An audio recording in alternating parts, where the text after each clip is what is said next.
So much has gotten better in America. Our environment keeps getting cleaner, despite what you hear. We live longer than ever. We've become more prosperous. Even poor people have. Will more good things keep happening under President Trump? Well, he promises he'll help more kids escape horrible government schools. We will rescue kids from failing schools by helping their parents send them to a safe school of their choice. Choice would be great. I like the way he said choice. But it's not really under his control. Education's mostly run by local governments. And many places, in spite of resistance from teachers' unions and stuck-in-their-ways bureaucrats, some better alternatives have emerged. Some charter schools have raised kids' test scores. High test scores made these charters so popular that parents line up, hoping to get their kids admitted. This line goes on and on. What's sad is that there is a line. 1 million kids are on waiting lists to get into charters in America. That's because governments put limits on the number of charters. On Election Day, Massachusetts rejected a plan to increase the number of charter schools. Why would they do that? Well, let's ask the editor of the website The 74, which covers arguments about education and school choice. That's Campbell Brown. Well, hey there, John. I guess you're right. It doesn't make a lot of sense. And I think if you took politics out of the equation, it would have passed. What do you mean politics out of the equation? What happened in Massachusetts that stopped? I would think they'd want more kids to have these good things. Charter schools are not union schools. So the teachers' unions the have most money fighting this thing, telling people in the suburbs, this will wreck your kids, it'll take money from your kids' school to help poor kids. That's exactly right. So it's been a political fight, but I would say overall, charters have really exploded in growth largely because parents are demanding it. You mentioned the charter wait list in your intro. I mean, in New York, there are 44,000 people on wait list. In Los Angeles, it's over 100,000. So with wait lists like that, it's hard to imagine that this is a snowball that they're going to be able to stop rolling.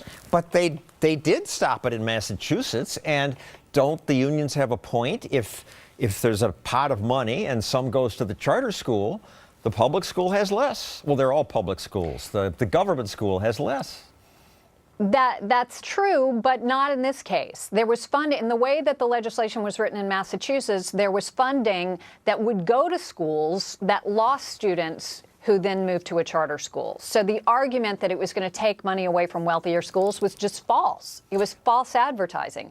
But it won. You can see how that would be a very effective argument with voters.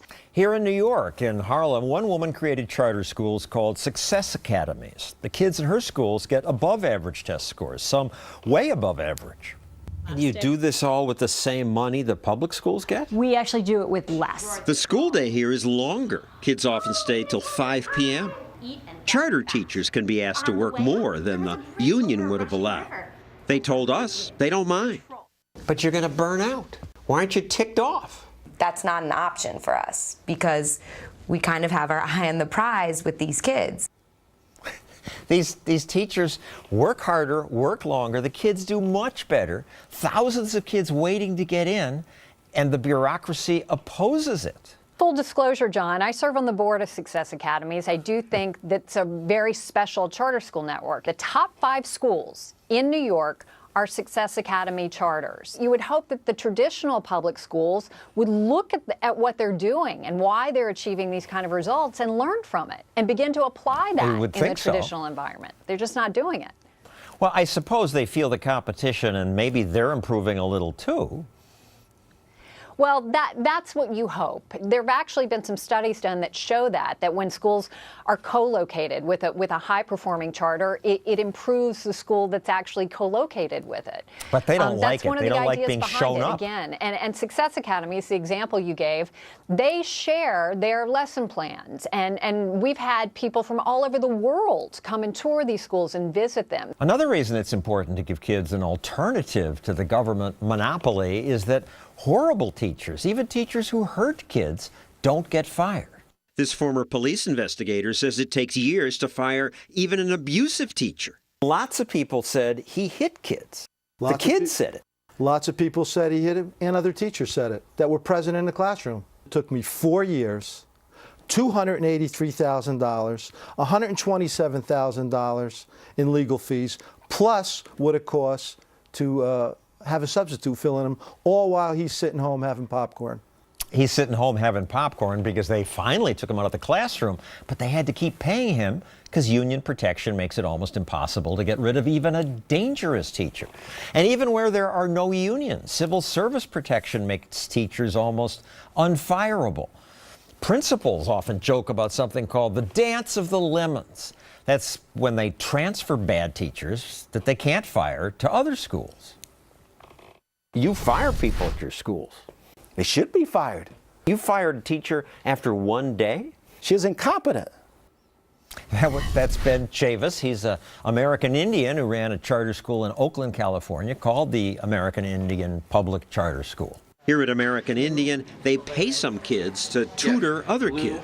We hire our students and we pay them. Thank you. They're excited. They're going to make some money. The kids at American Indian schools now have some of the highest test scores in California. And you could do that on the same amount the state gives every school? We get less. That's what so amazes me, Campbell, that these charters usually get less money. They aren't a miracle, but on average, they're doing as well or better. It's less about the money, John, than it is to have the flexibility to try new ideas and figure out what works for different student populations, because every kid's not the same. Everything's not going to work for every child. So we need a variety. We need entrepreneurs. If we don't allow these charters to grow and experiment and innovate, to be able to teach kids differently and prepare them for this new world, it's a massive failure on our part. And they are growing, but it's pathetic. It's less than 10% of the kids now, right?